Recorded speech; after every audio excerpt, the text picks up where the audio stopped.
الحمد لله والصلاة على رسول الله وعلى آله وأصحابه ومن والاه. أما بعد، فقد قال الله تبارك وتعالى في محكم كتابه وهو أصدق القائلين: أعوذ بالله من الشيطان الرجيم، بسم الله الرحمن الرحيم. ولتكن منكم أمة يدعون إلى الخير يأمرون بالمعروف وينهون عن المنكر. الآية.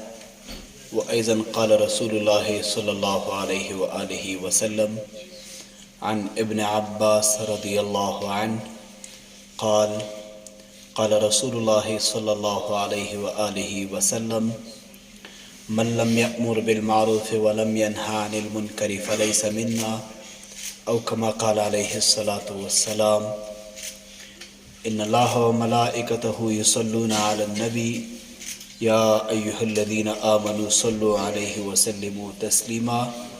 درود شریف وی: اللهم صل على سيدنا مولانا محمد وعلى آل سيدنا مولانا محمد وبارك وسلم وصل عليه. قدرمنو مجاهدینو د اسلام سرسپارلو عسکرو له هر څه وړاندې السلام علیکم ورحمت الله وبرکاته. وبعد دا چې زموږ او تاسې تیره شل کلنه مبارزه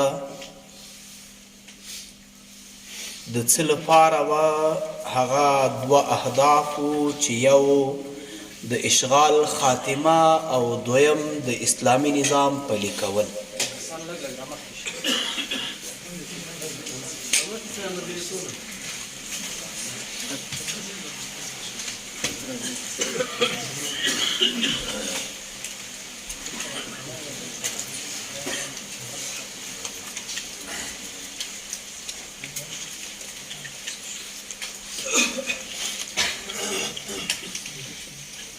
ما ویل دا چې زموږ او ستاسو تیره شل کلنه مبارزه، قربانۍ، شهادتونه، زخمونه، هجرتونه او تکلیفونه د دوه اهدافو لپاره وو. یو د اشغال خاتمه او دویم د اسلامي نظام پلي کول.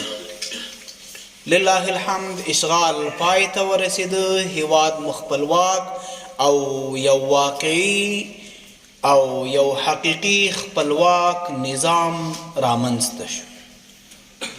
دویم هدف چې د اسلامي نظام پلي کول دي، هغه اوس موږ او تاسو ته رالغاړې ده. اسلامي نظام بغیر له امر بالمعروف او نهي عن المنکر څخه نشي راتللی.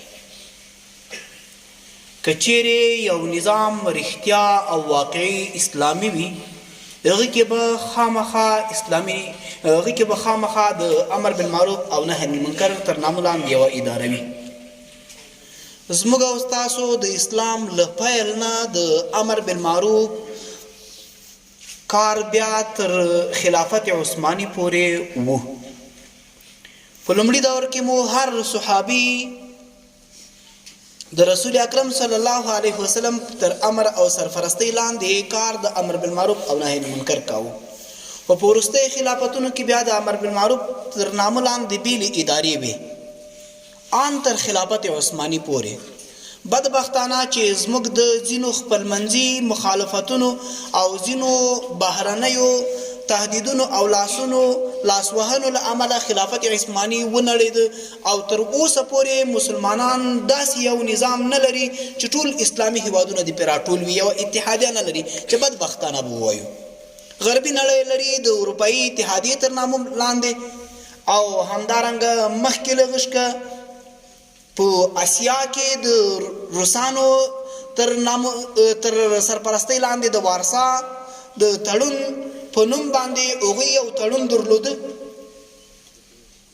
خو مسلمانان له خلافت عثماني راوروسته بیا یوه اتحادیه داسې چې له اسلام څخه په رښتونې توګه، په واقعي توګه دفاع وکړي، له اسلامي احکامو څخه، له اسلامي اساساتو څخه، له اسلامي اصولو څخه دفاع وکړي، داسې یوه اتحادیه موږ نه لرو. خو بیا هم همدا اوس مهال زموږ او ستاسو په ګاونډ کې ایران چې د اسلامي هیواد په نامه باندې ده، هغوی د امر بالمعروف او نهي عن المنکر تر نامه لاندې یوه اداره لري. همداراز 2 کاله وړاندې چې زموږ او ستاسو اسلامي هیواد سعودي، هغوی تر 2 کاله وړاندې پورې د امر بالمعروف او نهي عن المنکر تر نامه لاندې یوه اداره درلودله.